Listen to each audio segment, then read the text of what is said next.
हमको ये तय करना पड़ेगा कि साल भर तक घर में कोई भी फंक्शन हो, कोई भी कार्यक्रम हो, हम सोने के गहने नहीं खरीदेंगे, सोना नहीं खरीदेंगे।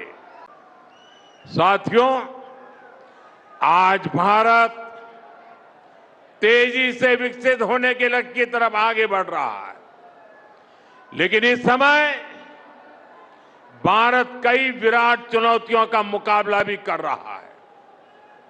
साथियों, कोरोना काल के दौरान ही दुनिया सप्लाई चेन के बहुत बड़े संकट से गिर गई थी।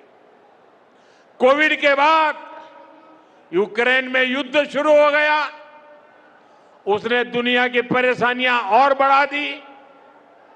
फूड, फ्यूल, फर्टिलाइजर, इन तीनों चीजों पर गंभीर प्रभाव पड़ा। बीते 5-6 वर्षों में इस संकट से निपटने के लिए हमारी सरकार निरंतर प्रयास कर रही है। आपको याद होगा, उस समय और आज भी फर्टिलाइजर की एक एक बोरी दुनिया में 3-3 हजार रुपये में बिक रही थी। एक बोरी का 3,000 रुपया। कितना? आप बताएंगे एक बोरी का कितना? आंकड़ा नहीं, बोलिए मुंह से। 3,000 रुपया एक बोरी का। कितना? एक बोरी का कितना? एक बोरी का कितना? और भारत के किसानों को वही खाद की बोरी 300 से भी कम रुपये में दी जा रही है। 3,000 के सामने 300 रुपये में। सप्लाई चेन की इन मुश्किलों के बीच पिछले 2 महीने से हमारे पड़ोस में ही इतना बड़ा युद्ध चल रहा है। इसका असर पूरी दुनिया पर पड़ा है और भारत पर तो और भी गंभीर असर हुआ है। साथियों, भारत के पास बड़े बड़े तेल के कुएं नहीं है।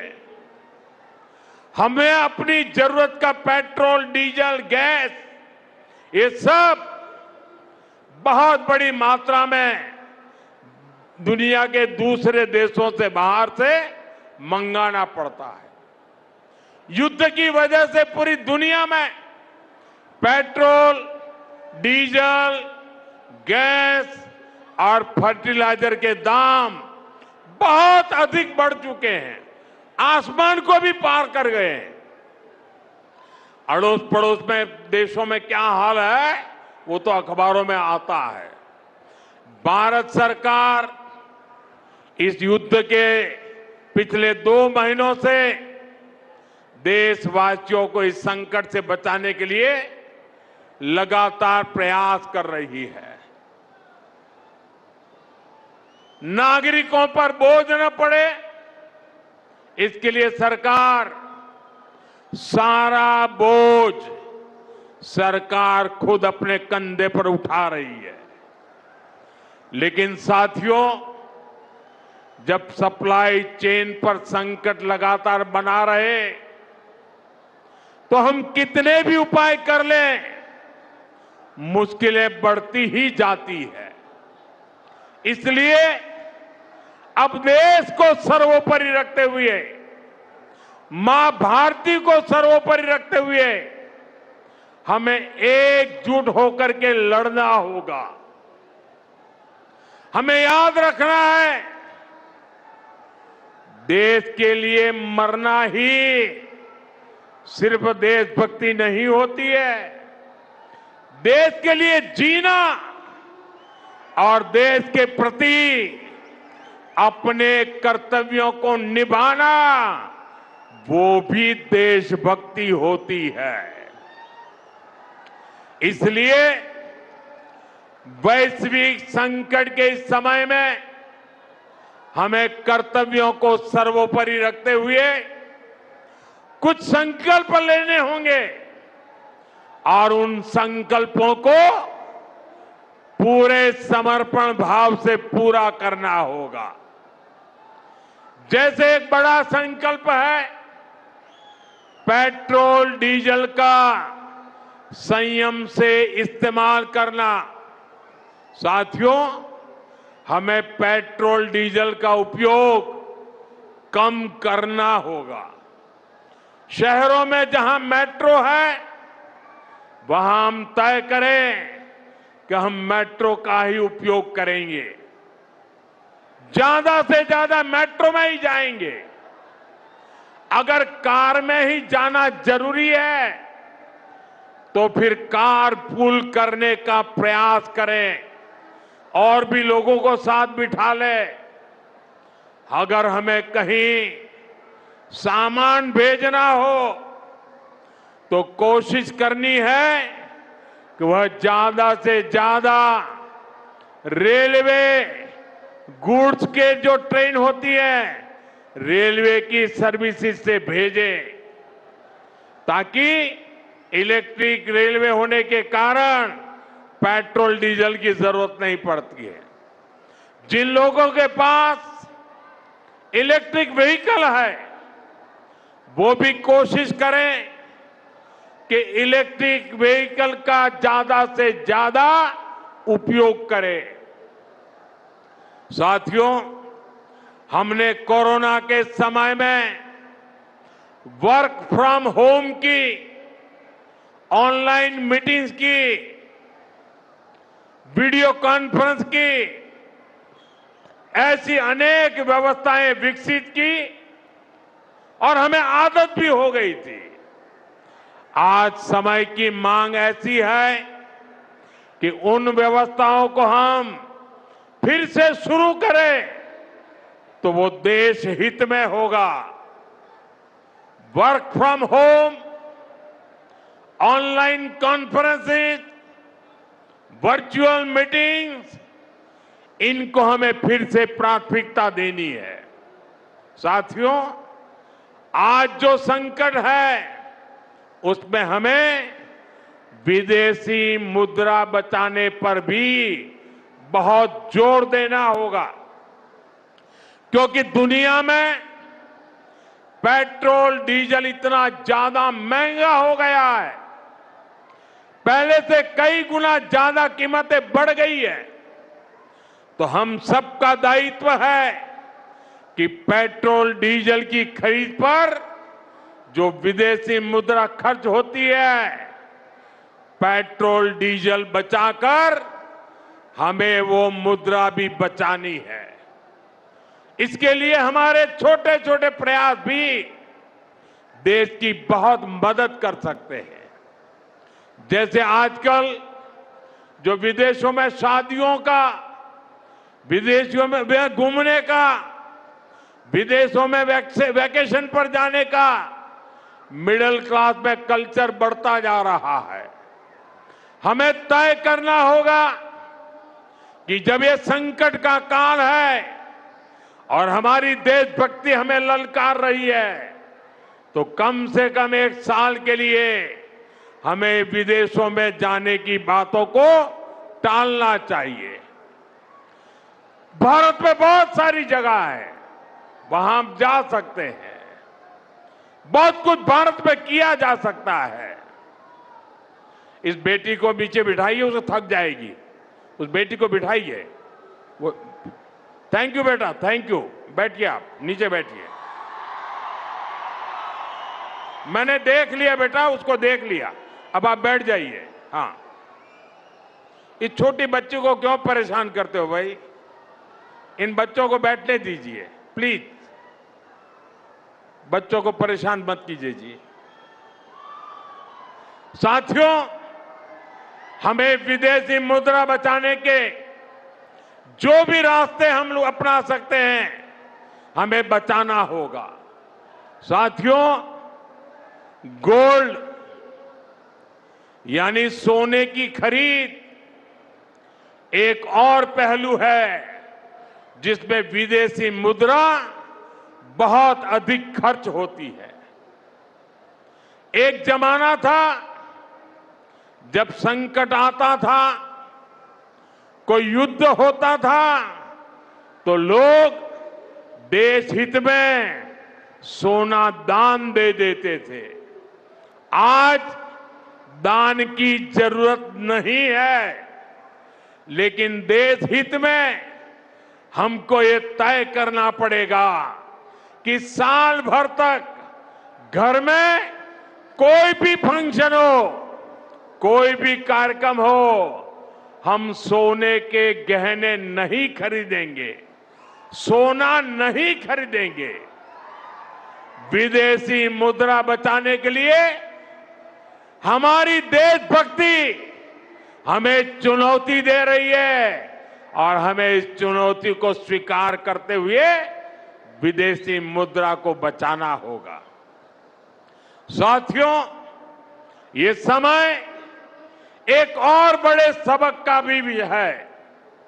एक समय था जब हम कॉपर एक्सपोर्ट करते थे, लेकिन आज भारत के सामने स्थिति ऐसी बन गई कि अब हमें कॉपर को भी इंपोर्ट करना पड़ता है।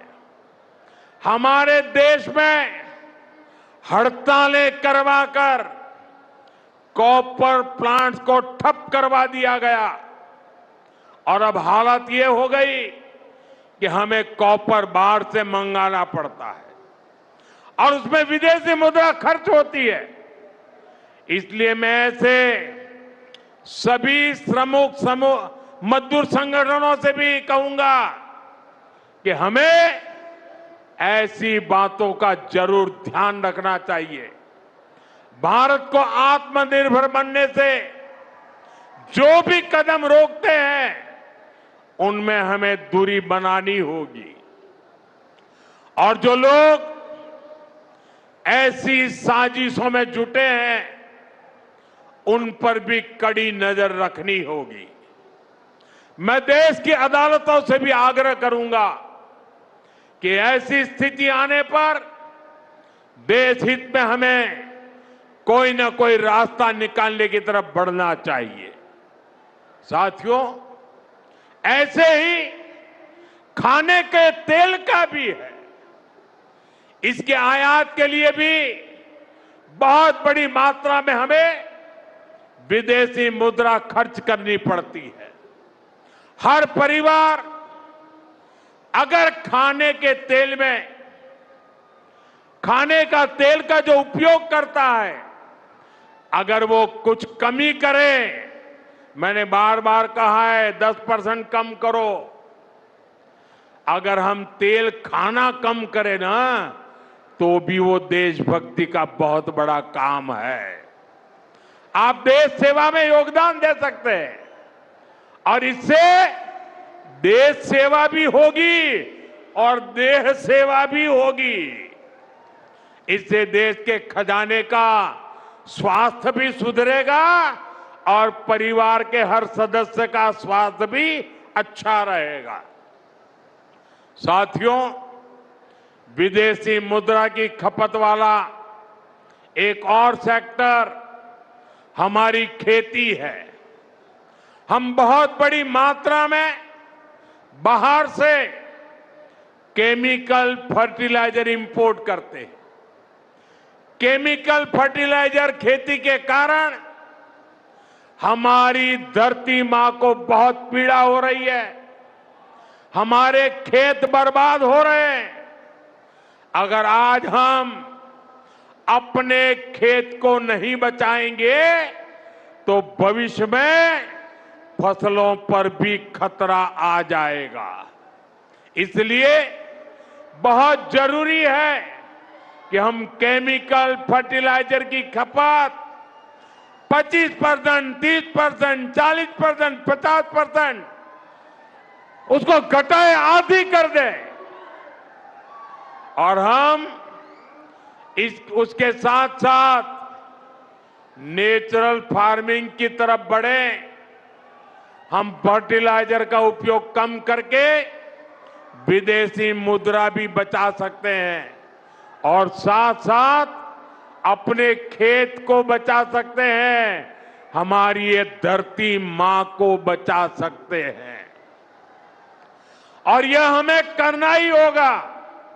आज वैश्विक संकटों से जो चुनौतियां आई है, हमें उन चुनौतियों को परास्त करना होगा। साथियों, भारत सरकार खेतों में डीजल पंप की जगह सोलर पंप की योजना चला रही है। हम खेतों में डीजल पंप की जगह सोलर पंप का उपयोग करने का जोर देना होगा। मैं कोविड काल में भी आग्रह करता था कि हम स्थानीय चीजें खरीदें, वोकल फॉर लोकल के मंत्र को लेकर चले। हम मेड इन इंडिया चीजें खरीदकर भी विदेशी मुद्रा बचा सकते हैं और हमारे देश में स्थानीय उत्पादन की कोई कमी नहीं है। चाहे जूते हो, पर्स हो, बैग हो, हमें स्वदेशी पर बल देना चाहिए। और मैं ये नहीं कह रहा कि जो आपके पास विदेशी चीजें खरीदी हुई है, विदेशी ब्रांड की है, उनको जाकर के फेंक दो, ऐसा मैं नहीं कह रहा हूं। लेकिन मेरा आग्रह है कि नए विदेशी प्रोडक्ट हमें नहीं खरीदने चाहिए। और वाकई हमें कई बार अंदाजा तक नहीं होता कि रोजमर्रा की कितनी सारी चीजें विदेशी है जो हम ऐसे ही यूज कर रहे हैं। और साथियों, जब मैं बात स्वदेशी की करता हूं तो लोगों को लगता है कि दिवाली के दिए खरीदो मतलब स्वदेशी हो गया। ये तो भ्रम फैलाने वाली बातें हैं, इससे सफलता नहीं मिलती है। हमें घर के उपयोग में आने वाले सामान की लिस्ट बनानी है, देखना चाहिए कितनी विदेशी चीजें घुस गई है, पता ही नहीं है। कैंची हो, कंघी हो, छोटी छोटी चीजें, टूथपिन, टूथब्रश, कितना सारा सामान विदेश से हमारे घर में घुस गया है। फिर इस लिस्ट से हमें हो सके उतना जल्दी स्वदेशी में बदलना चाहिए। साथियों, ये बातें सिर्फ एक सरकार, एक दल, एक व्यक्ति की नहीं है।